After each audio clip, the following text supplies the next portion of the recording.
Hey there, I'm James Tells, and I'm one of the librarians at Folsom Lake College. In this short video, I'm going to talk about your particular assignment that you're working on, pulling out keywords before you start doing some searches. And then in the second video, I'm going to cover doing some searches so you can see some places that we'll go to do searches through the library.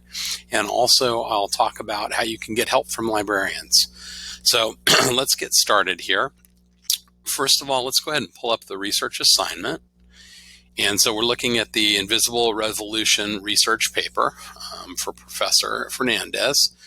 And when you're working with librarians, you're going to get help from us finding your resources. So I'm going to talk a little bit about the assignment and pulling out keywords to help us find resources. But if you do have questions about the assignment itself, you're going to want to run those by Professor Fernandez.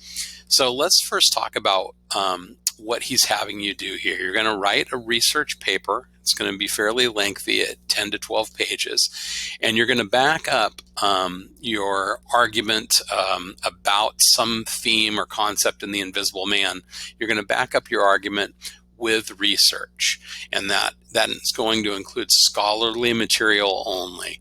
So when we talk about scholarly material, we're talking about material that usually comes from academic, professional, or scholarly journals, and also material coming from books written by scholars or professionals in a particular field. So luckily for you, the library has lots and lots of potential places to go to find journal articles and to find ebooks in our current situation where you can only use electronic books. So we have plenty of material. So what you're going to do is you're going to draw out a particular theme from The Invisible Man, and then you're going to think about what are some words that represent that particular theme. Really importantly, you want to think, what are the main things in my theme that I want to explore? What are some words and phrases that represent that particular theme? So I'm going to use the example here that Professor Fernandez gives us. The first example, looking at violence as possibly necessary for social change. That's going to be my example. So I want to now take you to another page where I've typed out some keywords. So this novel talks a lot about race. We're talking about social change and violence as a possible theme. This novel talks about ideology.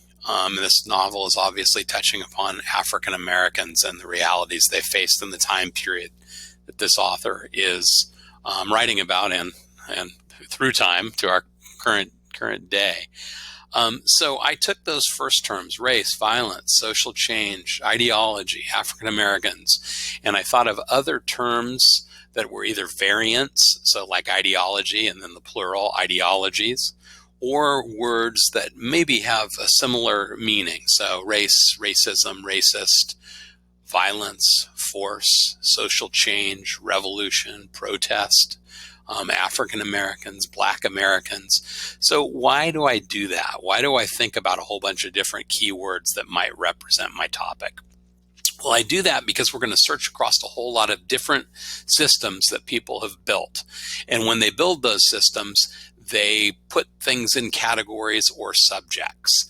So what we'll want to see is, or what we'll want to do is think of as many words as possible, because different folks who put together different systems may have decided on a slightly different term to represent a topic. And so that's why the more keywords and phrases we have that represent our topic, and we can plug those different ones into the search systems, the better, because then we might come upon that exact set that particular system creator decided on representing your particular topic. So always keep a running list of keywords. As you read more on your topic and you start to find journal articles and book chapters that are really helping you, note the words and the terminology that author's using. And if you don't already have them on your list of keywords, add those to your list and begin plugging those in combinations into those search systems. So let's bounce back out and go to, actually, think that's all I wanted to say in this first video. So we're going to move on in the next video, and we're going to go into the library, and we're going to actually start doing some of those searches. And again, then we'll end with getting help from librarians on your research. So thanks.